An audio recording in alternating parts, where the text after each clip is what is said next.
खुश है ज़माना। आज 17 तारीख है भाई लोग, फाइनली एग्जाम्स खत्म हो चुके हैं। तो हमने बिना समय बर्बाद किए सीधे वापस आ गए हैं। यूरो घूमा हमने, थोड़ा साउथ अमेरिका भी घूमा, वहां से फ्लाइट पकड़ के बैक टू इंडिया आ गए हैं। आज अंडर 23 की बात करेंगे भाई, अगले साल चैंपियनशिप है। ये बात करेंगे क्या टीम है हमारी, क्या ओपोनेंट्स की थोड़ी सी बात करेंगे, और हमारे जो ऑब्वियस प्लेयर्स हैं उनकी बात तो करेंगे, और थोड़ी अंडररेटेड प्लेयर्स की बात करेंगे। तो भाई बिना टाइम खराब किए भाई लोग शुरू करते हैं। इंडियन टीम पे आने से पहले यार थोड़ा सा आप लोग को समझा देता हूँ कि एशियन चैंपियनशिप में क्वालिफिकेशन क्या है और कैसे नॉकआउट वगैरह, क्या सिस्टम कैसे काम करता है। तो ऑब्वियसली 16 टीम्स खेलती हैं भाई, उसमें 4 ग्रुप में डिवाइड होती हैं। तो क्वालिफिकेशन इसका ऐसे कुछ है कि हम ग्रुप ई में है, तो आपको पता ही होगा बात, यूएई, ओमान एंड हमारे साथ किर्गिस्तान है। तो इन तीनों टीम पे आने से पहले 15 ग्रुप है भाई। अरे यार 15 ग्रुप नहीं, 11 ग्रुप है, चूतिए 11 ग्रुप है भाई। तो 11 में से जो टीम फर्स्ट आएंगी तो 11 टीम वो डायरेक्टली क्वालिफाई कर जाती हैं। एक स्पॉट जाता है होस्ट नेशन को, उज्बेकिस्तान को, तो 12 स्पॉट भर के बचे 4 भाई। तो उन 4 में से जो सेकंड में से जो टॉप 4 उठेंगे आउट ऑफ 11, जो fourth best place finish teams होंगी टॉप 4, वो क्वालिफाई करती हैं। वहां से हम 16 पहुंच जाते हैं। तो आई थिंक वो ये आपको समझ में आ गया होगा। नहीं समझ में आएगा तो भाई लोग कमेंट से बता देना। और एक बात और before moving on two players की, जो प्लेयर्स का कट ऑफ रेट है, जैसे काफी लोग कंफ्यूज थे कि ईशान पंडिता क्यों नहीं है स्क्वाड में, लिस्टन कोलाको क्यों नहीं स्क्वाड में, हमारे इतने अपकमिंग प्लेयर्स है भाई। तो ये लोग भाई, जो कट ऑफ रेट है वो 1 जनवरी 1999 है। तो उसके पहले जो लोग पैदा हुए वो नहीं खेल सकते। सैडली मी एंड अचिन भी इसी रेस से बाहर हो चुके हैं। होपफुली आगे सीनियर टीम में ट्राई करेंगे। वैसे coming back to serious topic भाई, ओपोनेंट से अगर थोड़ी सी नजर डालो तो भाई यूएई है। यूएई भाई आपको पता ही भी, थोड़े दिन पहले ब्राजील से फ्रेंडली खेली थी, उनके अंडर 23 टीम से। बहुत हार्ड टीम है ब्राजील की, उस पर कोई बात करने की जरूरत नहीं। उनसे वो 5 तो हार गए, लेकिन आपको एक लेवल समझ आ सकता है कि UAE is a real test भाई।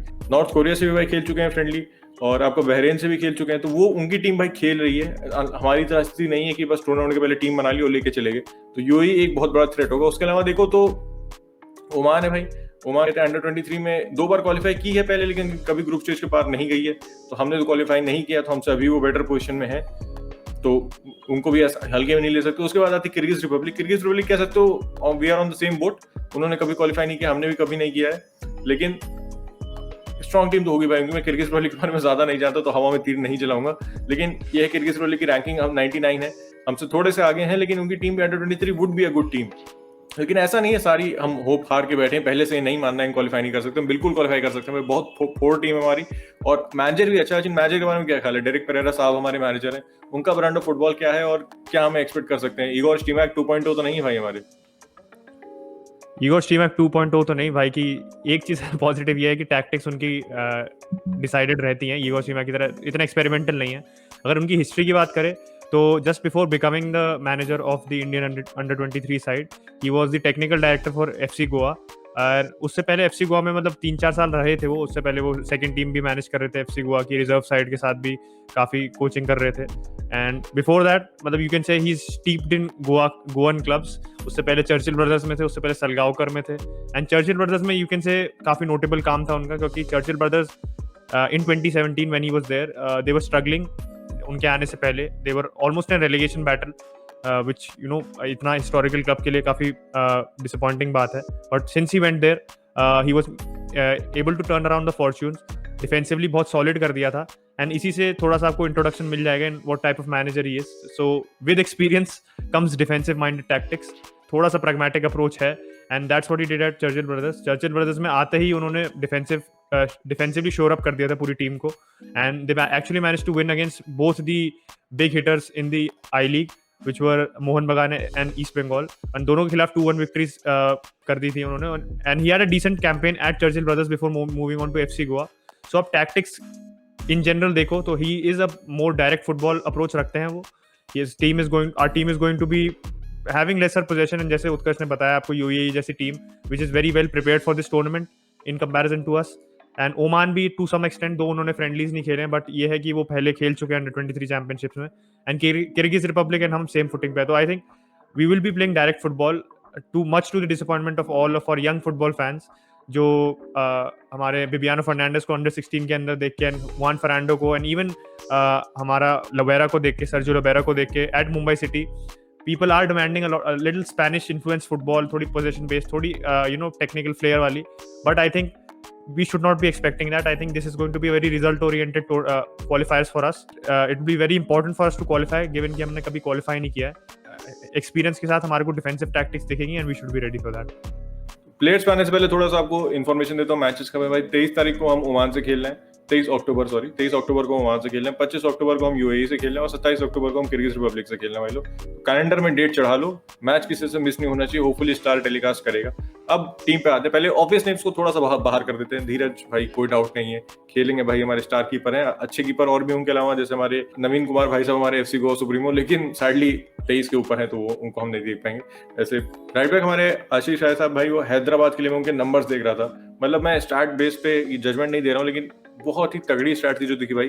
पर मैच उसके टैकल्स प्लस इंटरसेप्शंस आर 7 भाई, tackles plus interception plus match 7 है। मतलब ये नंबर जो है these are allied by European levels. भाई इंडिया आईएसएल तो भूल जाओ, यूरोपियन लेवल से 7 tackles and interceptions are very elite. तो शिवम सारंगी है भाई, वो एमएलएस से लिंक भी हो रहे मूव के लिए, लेकिन मैं आशीष राय के साथ जाऊंगा। लेफ्ट हैंड साइड पे मिश्रा जी हैं हमारे उत्तम प्रदेश के, आकाश मिश्रा, तो वहां पे भी कोई डाउट नहीं। सेंटर बैक्स थोड़ा सा कह सकते हो लोगों की अलग, कुछ लोग दीपक तांगड़ी को कह रहे हैं क्योंकि उसने मैचेस ज्यादा खेले, बात सही मैं समझता हूँ। एक तो भाई नरेंद्र गहलोत फिक्स है, एंड हमारे इंडियन नेशनल टीम के लिए खेल चुके हैं, सीरिया के खिलाफ गोल भी मारा था, तो वहां कोई डाउट नहीं है। सुमित राठी है, दीपक तांगड़ी में देखती किसको खिलाता है, क्योंकि तांगड़ी ने 17 मैच खेले हैं भाई और सुमित राठी ने 6 ही मैच खेले हैं, लेकिन सुमित राठी एमर्जिंग प्लेयर जीते थे। तो ये एक देखते हैं किसके साथ जाते हैं डेरिक परेरा भाई साहब। अगर मिडफील्ड में आए यार, क्योंकि मिडफील्ड में भी दो बहुत ऑब्वियस नाम है, हमारे अपुया सर है एंड दूसरे हमारे सुरेश वांगजाम भाई साहब हैं। तो वहाँ भी भाई इंडियन नेशनल टीम्स के लिए खेल रहे हैं, तो अंडर 23 में खेलेंगे ही, वहाँ कोई डाउट नहीं है। अच्छा, तो बाकी जो प्लेयर्स हैं उनको कह सकते हो नेशनल टीम में नहीं देखा गया इतना, और जो लोग आईएसएल बहुत एविडली नहीं देखते होंगे वो इतना नहीं जानते होंगे, उनके बारे में क्या ख्याल है? एक सेंटर बैक है जिसको उत्कर्ष ने मिस कर दिया, that is Ruivah हॉर्मीपान।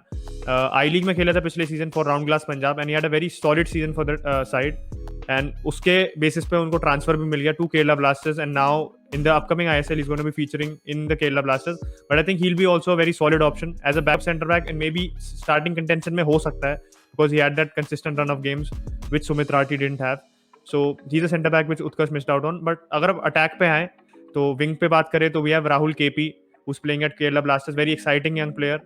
We have also have Komal Thatal भी बहुत कमेंट सेक्शन में हमारे काफी मेंशन हुआ है कि उसके बारे में कभी मेंशन करो आप लोग, या उसके बारे में भी लाइमलाइट आनी चाहिए, and he is also very technically skilled player at the wings for us. Also we have one name which I think should start, मेरे हिसाब से जो स्टार्ट करना चाहिए is Nintho Metai.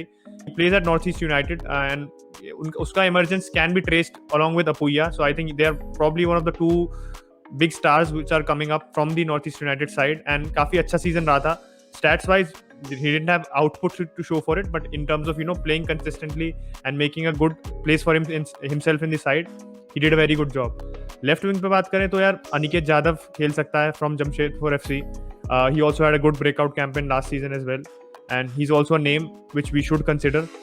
और दूसरा एक और लेफ्ट विंग ऑप्शन हमारे पास है इज नाउरेम, जो केरला ब्लास्टर्स में खेल रहा है. How much is being used is going to be seen, क्योंकि वही गेम टाइम की बात आ जाती है.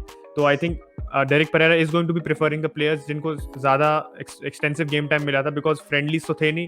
तो on the basis of how well you played in the last ISL season, I think that will be a big deciding factor. The last winger option for us is Makan Chothe, जो FC Goa के लिए feature भी किया था जिन्होंने इन दी AFC champions league campaign. Only substitute appearances, so we couldn't really judge him, but he's a very good, bright young player, and I think he can also be given a shot in the October run of fixtures. But Utkarsh, number 10 पे and striker पे, who do you think are the options which Derek Pereira might go for? एक तो यार obviously रहीम अली है, जो काफी लोग बात कर रहे हैं उसके बारे में. मेरे ख्याल से स्टार्ट करना चाहिए, क्योंकि मैं मुझे नहीं पता डेरिक परेरा क्या करने वाले, लेकिन मैं उन प्लेयर्स को प्रेफर करता जिन्होंने ISL में खेला है यार. नाउरेम ने 183 मिनट्स खेले हैं, और माकन छोटे ने एक अपीयरेंस है ISL में भाई, 3 अपीयरेंस AFC चैंपियंस लीग में जो हमने काफी कवर किया ही था. तो AFC चैंपियंस लीग में सब्स्टिट्यूट अपीयरेंस थी, मैं स्टार्ट नहीं किया. तो मैं कहूंगा यार put Rahul KP on the right hand side, Aniket Yadav को लेफ्ट पे डालो, रहीम अली को स्ट्राइकर डालो. अब नंबर 10 पे हमें थोड़ा सा डिलेमा है, काफी लोग अग्री कर देंगे, काफी लोग डिसएग्री करेंगे भाई. एक जो प्लेयर है एमिल बेनी है, हमारे आई लीग के चैंपियन भाई, गोकुलम केरला से आते हैं.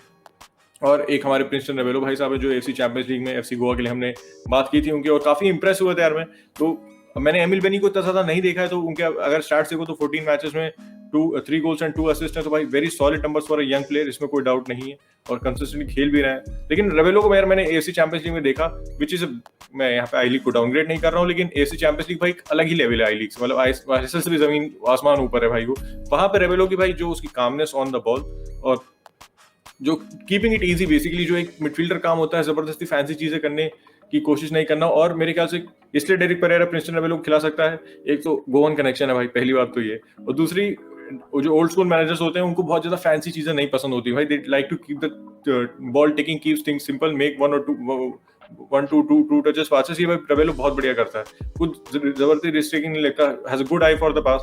और रेबेलो के साथ एक ये होता है कि रेबेलो क्या अब खाली नंबर 10 नहीं खेल सकता रेबेलो भाई, अगर तुम if the match situation arises, हमें थोड़ा और अटैकिंग फुटबॉल खेलना, हम हार रहे हैं, तो हम रेबेलो को एक सीडीएम ड्रॉप कर सकते हैं और एक कोई अटैकिंग प्लेयर ला सकते हैं उसकी जगह। तो रेबेलो थोड़ी टैक्टिकल फ्लेक्सिबिलिटी भी देता है, तो मैं तो रेबेलो के साथ जाऊंगा भाई। और ये हम लोग का फाइनल लाइनअप पे बताना आप किसको इंक्लूड करना चाहते हो, किसको नहीं इंक्लूड करना चाहते हो, तो अपना लाइनअप भाई लोग कमेंट्स में डाल देना। और अगर वीडियो अच्छा लगा हो तो आपको ड्रिल पता है, like share and subscribe, and will catch you in the next one. Bye bye.